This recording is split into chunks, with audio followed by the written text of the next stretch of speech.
Assalamualaikum semuanya. Tahukah kalian, Dajjal yang berbadan seperti raksasa itu benar-benar ada sejak zaman dahulu hingga sampai sekarang di sebuah pulau terpencil yang Allah sembunyikan.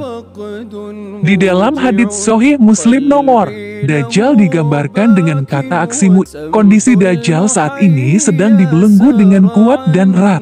Di antara kedua lututnya sampai kedua kakinya dibelenggu dengan besi. Dan kedua tangannya terikat sampai lehernya. Ada orang-orang yang pernah membuktikan pengalaman dan kisahnya bertemu dengan Dajjal yang dimana dari sabda Rasulullah Shallallahu Alaihi Wasallam, Dajjal nanti di akhir zaman akan muncul dengan membawa fitnah yang sangat besar dan dahsyat bagi manusia saat itu. Di antara orang yang pernah bertemu dengan Dajjal dan Al-Jassasah adalah pendeta Nasrani Tamim Ad-Dari dan 30 rombongannya yang pernah singgah di pulau misterius yang dihuni Dajjal dan Al-Jassasah. Dari peristiwa inilah Tamim Ad-Dari akhirnya mau mengucapkan syahadat kepada Rasulullah dan masuk agama Islam. Pengalaman Tamim Ad-Dari ini bahkan juga membuat Rasulullah merasa takjub. Lalu seperti apa kisah lengkapnya? Simak video ini sampai selesai. Namun sebelum kita lanjut, jika kalian suka dengan konten-konten kami, mari dukung channel ini dengan cara klik like, komen dan subscribe serta aktifkan lonceng notifikasinya agar channel ini semakin semangat memberikan kisah-kisah yang bisa meningkatkan iman kita. Tamim bin Yus bin Harijah Ad-Dari adalah seorang sahabat Rasulullah Shallallahu Alaihi Wasallam. Pada tahun 93 Hijriah, beliau memutuskan masuk Islam. Semenjak masuk Islam, dia tinggal di Madinah sampai masanya Khalifah Utsman bin Affan. Setelah itu, beliau pindah ke Baitul Maqdis di Palestina, tepatnya di desa Ainun. Dia termasuk salah seorang sahabat yang mengumpulkan Al-Quran. Ada sekitar 40 hadits yang dia riwayatkan dari Nabi Muhammad Shallallahu Alaihi Wasallam. Salah satunya terdapat dalam Sahih Muslim. Dia juga giat dalam bertahajud atau salat malam dan juga membaca Al-Quran. Hidup beliau selalu dipenuhi dengan ibadah. Pada zaman dulu, Tamim Ad-Dari sebelumnya adalah seorang Nasrani, bahkan salah seorang pendeta di Palestina.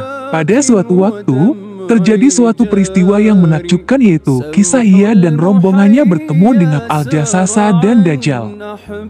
Setelah pertemuan itu, awalnya mereka tidak percaya bertemu dengan pria mengerikan itu. Apalagi telah banyak berita Rasulullah yang menggambarkan bahwa salah satu tanda hari kiamat yakni munculnya Dajjal.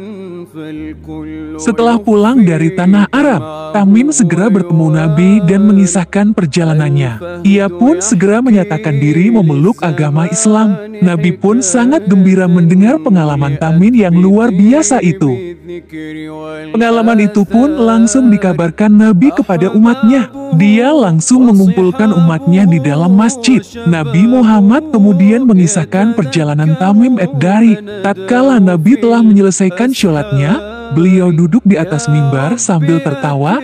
Kemudian Nabi bersabda, "Hendaklah kalian tetap duduk di tempat sholatnya. Apa kalian tahu kenapa aku mengumpulkan kalian?" Lalu mereka menjawab, "Hanya Allah dan Rasulnya yang lebih tahu." Nabi lalu bersabda, "Demi Allah, aku tidak mengumpulkan kalian untuk menyemangati kalian dan bukan mengintimidasi. Aku mengumpulkan kalian karena Tamim Ad-Dari yang dulunya seorang Nasrani kemudian datang untuk baiat dan masuk Islam. Telah menceritakan kepadaku sebuah kisah yang sama seperti apa yang telah aku sampaikan kepada kalian tentang Dajjal. Ia bercerita bahwa ia pernah mengarungi laut dengan kapal laut bersama 30 orang dari suku Lahmak dan Juja. Kemudian mereka diombang-ambingkan oleh ombak selama sebulan di tengah laut. Lalu mereka berlabuh di sebuah pulau di tengah laut hingga matahari akan terbenam. Kemudian mereka duduk di perahu kapal dan masuk ke pulau itu. Lalu makhluk yang berambut lebat dan tebal menemui mereka. Mereka tidak mengetahui mana bagian depan dan mana belakangnya, karena banyak sekali rambutnya. Mereka bertanya, "Celaka, siapa kamu?" Lalu makhluk itu menjawab, "Aku adalah Al-Jassasah mata-mata." Mereka bertanya, "Apa itu Al-Jassasah?" Makhluk itu menjawab, "Wahai kau, pergilah ke pria yang berada di dalam gua itu. Dia ingin sekali mendengar kabar dari kalian." Kami berkata, tatkala makhluk tadi menyebutkan seorang pria kepada kami, Kami pun takut kalau sekiranya pria itu adalah setan. Kemudian kami bergegas pergi memasuki gua itu. Ternyata di dalamnya ada seorang pria yang belum pernah melihatnya. Pria itu sedang dibelenggu dengan kuat dan erat. Di antara kedua lututnya sampai kedua mata kakinya dibelenggu dengan besi. Kedua tangannya terikat sampai lehernya. Lalu kami bertanya padanya, "Celaka, siapakah kamu?" Kemudian pria itu menjawab, "Kalian telah mengetahui tentang aku, maka beritahukan siapa kalian." Kami menjawab, "Kami adalah orang-orang dari bangsa Arab. Kami berlayar dengan menaiki sebuah kapal laut.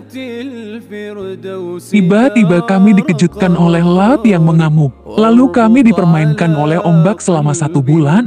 Setelah itu kami mengungsi ke pulau ini. Lalu kami pun duduk di perahu dan masuk ke pulau ini. Kemudian datang makhluk berambut lebat dan tebal menemui kami.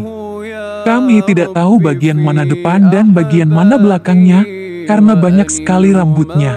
Lalu kami bertanya pada makhluk itu, "Celaka, siapakah kamu ini?" Kemudian makhluk itu menjawab, "Aku adalah Al-Jasasa." Lalu kami bertanya, "Apakah Al-Jasasa itu?" Kemudian makhluk itu menyuruh kami pergi untuk menemui kamu di gua ini, karena kamu ingin sekali mendengar kabar dari kami. Lalu kami bergegas menuju kepadamu. Kami terkejut melihat kamu dan merasa takut karena kami kira kamu adalah setan. Selanjutnya Dajjal meminta ceritakan kepadanya tentang pohon kurma Baisan. Kemudian kami balik bertanya, "Kabar mana yang ingin kamu ketahui?" Lalu Dajjal menjawab, "Aku bertanya kepada kalian, apakah pohon kurma tersebut sudah menghasilkan buah?" Kami menjawab, "Ya, pohon itu sudah menghasilkan." Kemudian Dajjal berkata, "Bukankah pohon kurma itu hampir tak berbuah? Coba ceritakan kepadaku tentang Danau Tabaria." Kami bertanya, "Kabar mana yang ingin kamu ketahui?" Dajjal bertanya, "Apakah di dalamnya masih ada air?" Mereka menjawab, "Airnya banyak." Lalu Dajjal berkata, "Bukankah airnya hampir kering? Coba ceritakan kepadaku tentang mata air zuhur." Lalu mereka menjawab, "Kabar mana yang ingin kamu ketahui?" Dajjal berkata, "Apakah di dalamnya masih ada air dan apakah penduduk sekitarnya pun juga bercocok tanam dengan air itu?"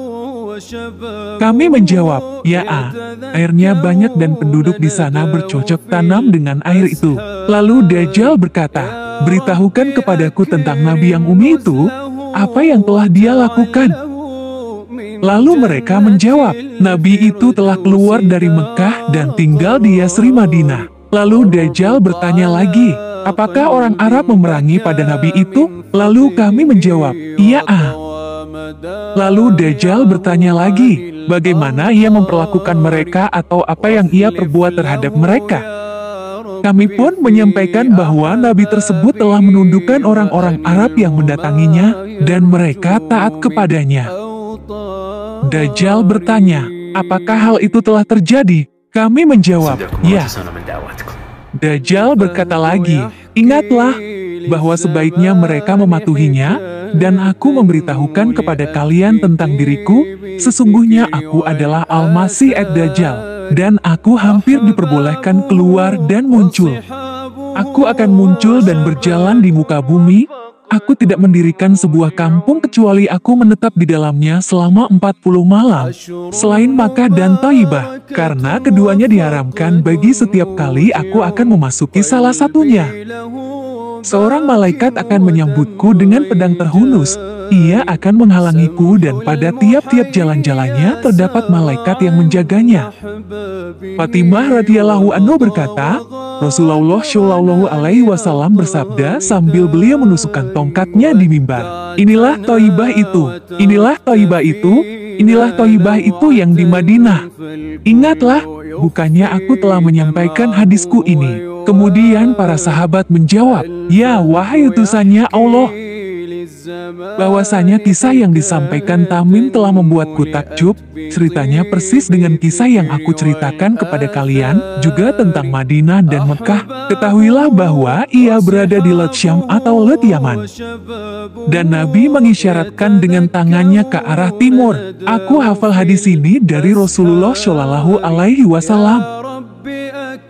Nah, dari kisah ini, Tamim dan kawan-kawannya tidak kembali lagi ke pulau itu, walaupun mereka berpikir untuk kembali ke pulau itu. Mereka tidak akan dapat sampai ke pulau itu, walaupun mereka mempunyai pengalaman berlayar. Sebab setelah peristiwa itu, la tersebut menjadi jauh untuk sampai ke situ, karena ombaknya digerakkan dengan kekuasaan Allah Subhanahu wa Ta'ala. Seakan-akan ombak itu sendiri adalah perahu yang bergerak di lautan. Allah menetapkan bahwa tidak ada seorang pun yang datang ke pulau itu setelah Dajjal ada di dalamnya. Semoga kisah ini bermanfaat dan bisa meningkatkan keimanan kita kepada Allah, sehingga kita bisa selamat dari siksaan api neraka. Amin. Jika ada kata-kata atau penulisan pada video kami, mohon maaf yang sebesar-besarnya. Jangan lupa like, komen, dan subscribe, serta nyalakan loncengnya agar kami bisa terus semangat untuk memberikan kisah-kisah yang dapat meningkatkan keimanan kita kepada Allah. Terima kasih. Wassalamualaikum warahmatullahi wabarakatuh.